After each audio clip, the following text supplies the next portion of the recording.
The morning air in Genoa City carried that strange, electric tension that always seemed to hum beneath the surface whenever the Newmans were involved. Inside crimson lights, Claire Newman sat stiffly at a small corner table, her coffee untouched and growing cold. Across from her, Kyle Abbott watched her carefully, like someone studying a storm cloud and trying to predict if it would pass or break open. They had both said they wanted honesty. Honesty, it turned out, was heavier than either of them expected. "You've been quiet," Kyle said finally, keeping his voice steady. "That's never a good sign." Claire managed a small, tight smile. "I'm thinking.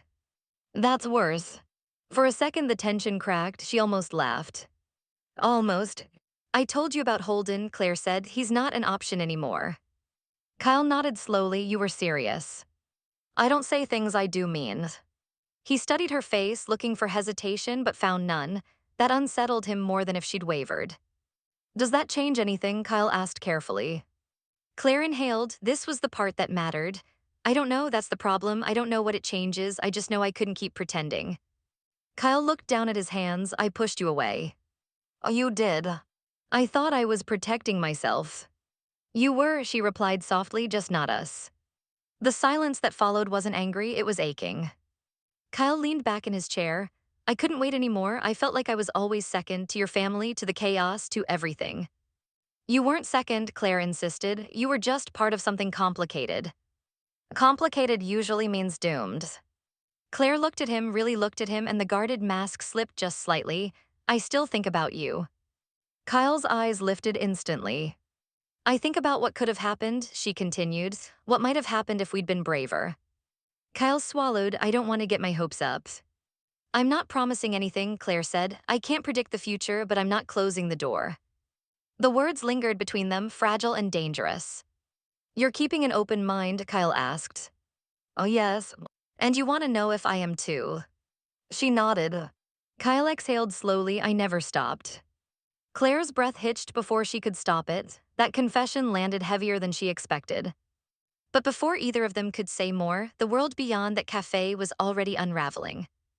Across town, inside a sleek conference room at Newman Enterprises, Kane Ashby stood at the far end of a polished table, staring out at the skyline like it personally offended him. Victor Newman had drawn a line in the sand. Lily Winters and the twins were not leaving his sphere of influence. Not now, not ever. Kane's jaw tightened. If Victor wouldn't surrender willingly, then Kane would have to force the issue. Which meant swallowing his pride. Which meant going back to Philly's summers. Later that afternoon, Phyllis sat in her suite at the Grand Phoenix, scrolling through numbers on her tablet when there was a knock at the door. She didn't need to ask who it was. "You've got nerve," she said as she opened it. Kane didn't smile. "We need to talk." "We never need to talk."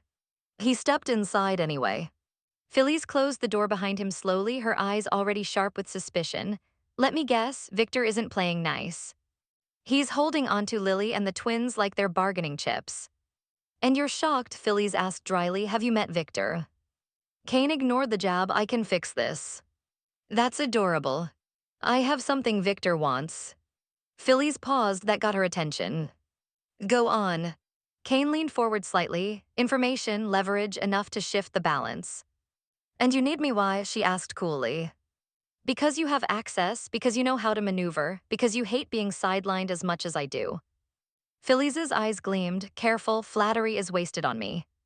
"This isn't flattery, it's strategy." She circled him slowly, like a predator deciding whether prey was worth the effort. "What's your proposition?" "We work together, you help me regain control. In return, you get a seat at the table when Newman shifts." Phyllis stopped walking. "You're offering me power," she said. "I'm offering you influence." She laughed once, sharp. "Influence is what men offer women when they don't want to give them real power." Kane's patience thinned. "You want to sit on the sidelines while Victor calls the shots?" Phyllis's eyes flashed. "Don't insult me." "I'm not, I'm asking you to think." "What exactly are you trading?" she demanded. "Because if you think vague promises are going to make me risk anything." "I have proof," Kane said, cutting her off, "proof that could shake Victor." Phyllis stilled. For a moment, the conversation hovered on a knife's edge. But then she shook her head. "You're desperate. I'm strategic. You're emotional. I'm determined." Her voice rose. "You're reckless. And you're afraid." The temperature in the room spiked instantly. Phyllis stepped closer, her voice dropping to a dangerous whisper. Don't mistake caution for fear. Then prove it, Kane shot back. You think you've got something worth trading? She demanded. Victor built empires before you learned how to negotiate, you're outmatched. I'm not walking away. You should, she snapped. Their voices escalated, overlapping now. You're making a mistake, Kane warned. No, Phyllis fired back, you are. You'll regret this. Is that a threat? It's a promise. They were inches apart now, breathing hard, years of resentment and rivalry pouring out. You want Newman Enterprises? Phyllis said, her eyes blazing. Go take it, but don't drag me into your crusade. Kane straightened. When Victor crushes you next, don't expect me to help. Phyllis laughed, but there was steel beneath it. Victor doesn't crush me, he underestimates me, big difference. Kane turned toward the door. This isn't over, he said. No, Phyllis agreed coldly, it's not. As he left, she stood perfectly still, jaw clenched. She had turned him down. But that didn't mean she wouldn't play her own games. Meanwhile, across town, Sharon Newman had her own confrontation brewing. Daniel Romalotti Jr. stood awkwardly in her living room, hands in his pockets, already regretting agreeing to this chat. Sharon folded her arms. You and Tessa, she said evenly, let's talk. Daniel blinked, I figured we might. You've grown close. We have. That's not an answer. Daniel hesitated, it's complicated. It always is. Sharon studied him carefully, you're more than friends. Daniel didn't deny it.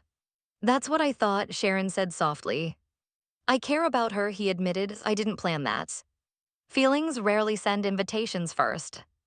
Daniel managed a faint smile, you're not wrong.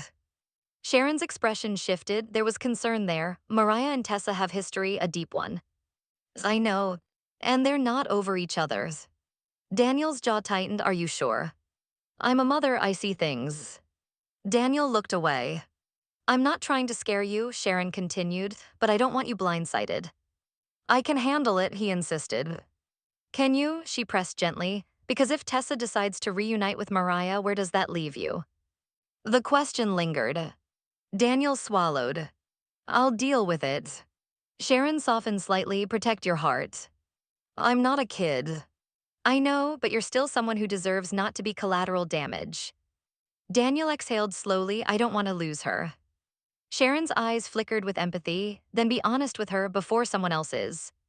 Back at Crimson Lights, Claire and Kyle still sat facing each other. The world outside was moving fast. Their moment felt suspended. So what happens now? Kyle asked quietly. Claire met his gaze, we don't rush, we don't run. And if it falls apart again, then at least we'll know we tried. Kyle nodded slowly. For the first time in a long time, the possibility of something real felt within reach. But in Genoa City, peace never lasted long.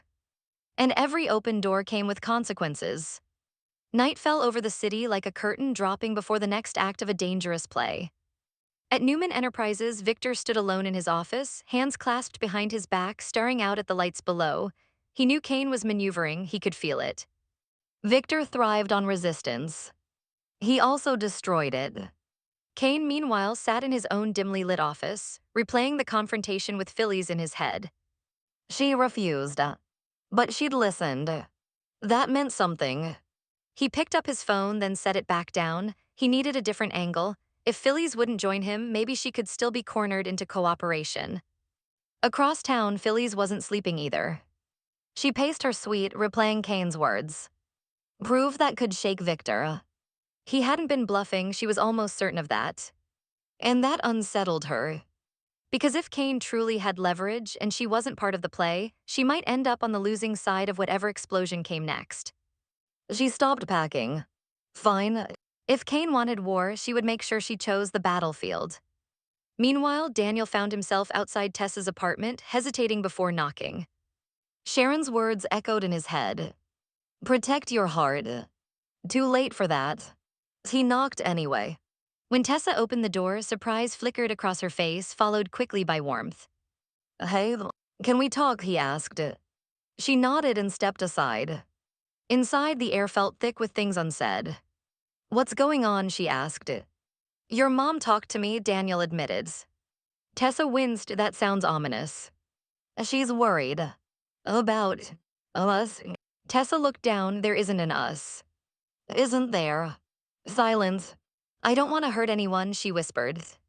Neither do I.